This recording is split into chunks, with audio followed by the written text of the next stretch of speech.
पिछली बार महिला अध्यक्ष से इसलिए काट दिया गया और ये करने वाले सम्राट चौधरी। इधर के दिनों में लगातार जिस तरह से बाहरी दलों से आए लोगों को सम्मान मिल रहा था और हम लोग अपने को हाशिए पे महसूस करते थे। ये वही विनीता मिश्रा हैं, दीधीची देहदान समिति के तरफ से या शरीर का अंग दान करता है तो अपने खर्चे से सबसे पहले वहाँ पहुँचती है। और ये स्थिति हो गई थी कि दल में अब कोई ढंग से आपसे बात करने को तैयार नहीं होता था। मैंने भाजपा को अपनी माँ की तरह समझा था। भाजपा का कल्चर बिल्कुल बदल चुका है, उस पे मुझ पे सवाल हो गया और मेरा नाम पिछली बार महिला अध्यक्ष से इसलिए काट दिया गया क्योंकि मैंने एक सवाल कर दिया था और ये करने वाले सम्राट चौधरी। उन्होंने कहा कि इन्हें कहीं नहीं देखना है। बोलते हैं जो आज दीदी 2 साल पहले आया जिसको संगठन की जानकारी नहीं, वो आज ऊंचे ऊंचे पद पाके सुशोभित हो रहे हैं और वो लोग अंदर ही अंदर भाजपा को खोखला कर रहे हैं।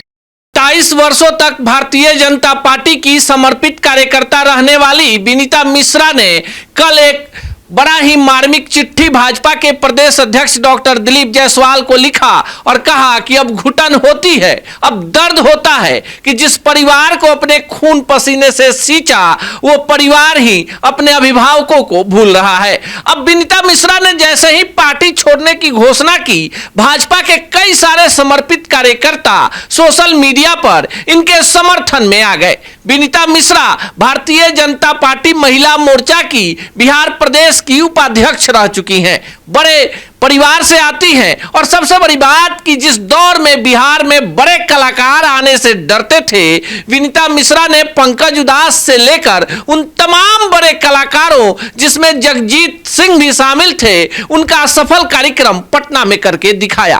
आज विनीता मिश्रा जी हमारे साथ हैं और उस दर्द को लेकर हैं जो 27 वर्षों तक एक माँ, एक बेटी, एक बहन, एक सामाजिक कार्यकर्ता अपने घर परिवार को छोड़कर भाजपा के लिए समर्पित रही। विनीता मिश्रा जी, काफी दर्दनाक चिट्ठी आपने लिखा, काफी इमोशनल पल रहा होगा पार्टी छोड़ना। बिल्कुल, ये 1.5 साल से मेरे अंदर ये उथल पुथल मच रही थी क्योंकि इधर के दिनों में लगातार जिस तरह से बाहरी दलों से आए लोगों को सम्मान मिल रहा था और हम लोग अपने को हाशिए पे महसूस करते थे और ये स्थिति हो गई थी कि दल में अब कोई ढंग से आपसे बात करने को तैयार नहीं होता था। हमने तो कभी पार्टी से कुछ मांगा नहीं। आज तक अगर कोई मंत्री भी कह दे कि मैंने कोई भी व्यक्तिगत काम से किसी से कोई मदद ली हो, आज तक मैंने ये कभी किया नहीं। मैंने संगठन के लिए काम किया। आज ये जरूर लगता है कि हाँ गलती हो गई, किसी व्यक्ति के लिए अगर काम किया होता तो आज चापलूसी में मैं भी शीर्ष पे होती।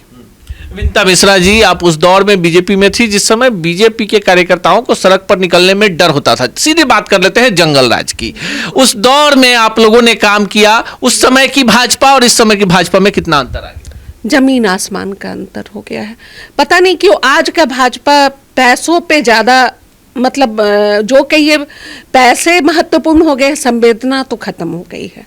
संवेदना खत्म हो गई है और मुझे बहुत दुख होता है। हमारे ऐसे कार्यकर्ता जो गरीब थे और जिन्होंने भाजपा के लिए पूरा जीवन, पूरी पूंजी लगाई हो, वैसे लोगों को मैं तड़पते देखती हूँ तो मुझे बहुत दुख होता है।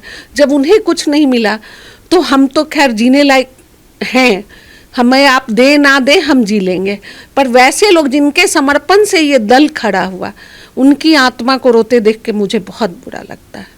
आपको नहीं लगता कि जो भारतीय जनता पार्टी का कल्चर था, जो एक संघ से जुड़े हुए लोग थे, जो एक समर्पण था, एक अनुशासन था, शिष्टाचार था, जो लोग पार्टी के समर्पित कार्यकर्ता होते थे उन्हें आगे बढ़ाया जाता था। आप पार्टी में 27 वर्षों तक रही और जो 3-4 वर्षों में पार्टी में लोग आए उनको आगे प्रमोट कर दिया गया।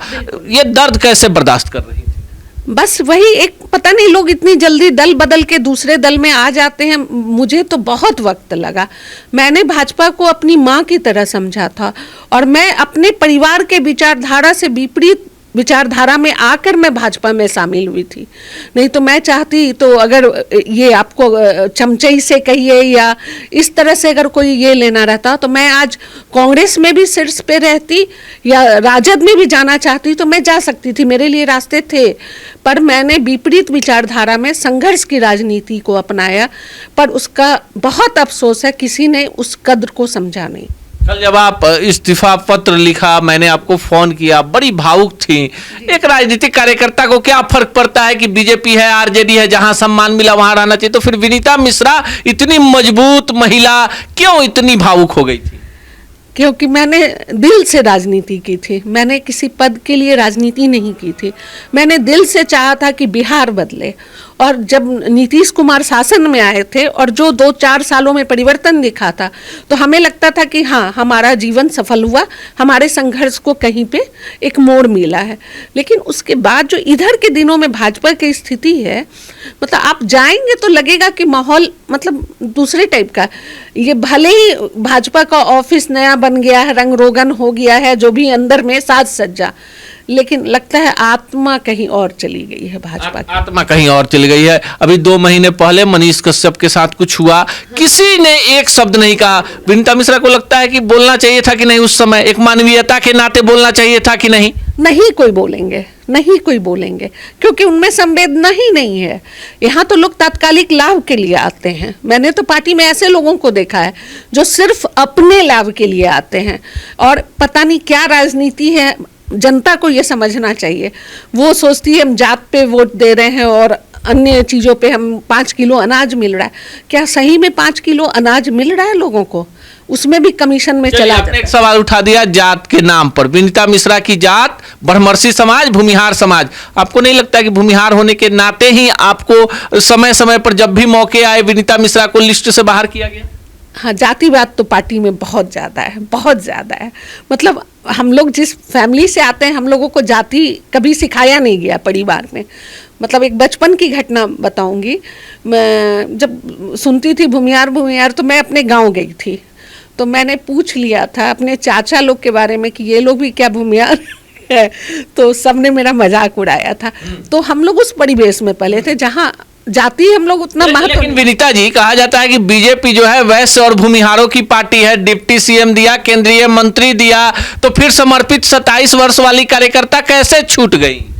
क्योंकि जो आज हैं, अगर ठीक है, जो मंत्री हैं या जिन भूमिहारों को समाज में या दल में सम्मान है, आप अंदर की बात उनसे पूछ लीजिए कितना सम्मान उन्हें मिलता है।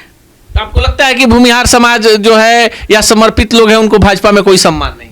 कहीं कोई सम्मान नहीं है। यहाँ चापलूसों को सम्मान है, दलालों को सम्मान है। बड़ी बात कह रही हूँ, हो सकता है इस पर लोग बोलेंगे, गालियाँ भी देंगे, लेकिन बिल्कुल यही बात है। भाजपा का कल्चर बिल्कुल बदल चुका है। वैसे वैसे लोग शीर्ष पे हैं जो मेरी एक फेसबुक पे लिखी हुई बात कि आयातीतों की भीड़ में मैं खुद को खोया पाती हूँ, उस पे मुझ पे सवाल हो गया, और मेरा नाम पिछली बार महिला अध्यक्ष से इसलिए काट दिया गया क्योंकि मैंने एक सवाल कर दिया था, और ये करने वाले सम्राट चौधरी थे। उन्होंने कहा कि इन्हें कहीं नहीं देखना है। हो गया। आप क्या देखेंगे? मैं सम्मान की भूखी हूँ, मुझे आप कोई पद देंगे नहीं देंगे, मैं आपके दरवाजे नहीं जाऊंगी। आप लोग बड़े फेसबुक पोस्ट लिखने के कारण कि आयातित लोगों को आपको महिला अध्यक्ष बनते बनते आप रह गए। बिल्कुल बिल्कुल। और यहाँ पे यही है, आप भाजपा को आईना नहीं दिखा सकते, कोई सुनने को तैयार नहीं है। और ये मेरा दर्द नहीं है, ऐसे लाखों कार्यकर्ता हैं, उनका दर्द है। बोलते हैं जो आज दीदी 2 साल पहले आया, जिसको संगठन की जानकारी नहीं, जिसको मोर्चों की जानकारी नहीं, वो आज ऊंचे ऊंचे पद पाके सुशोभित हो रहे हैं, और वो लोग अंदर ही अंदर भाजपा को खोखला कर रहे हैं।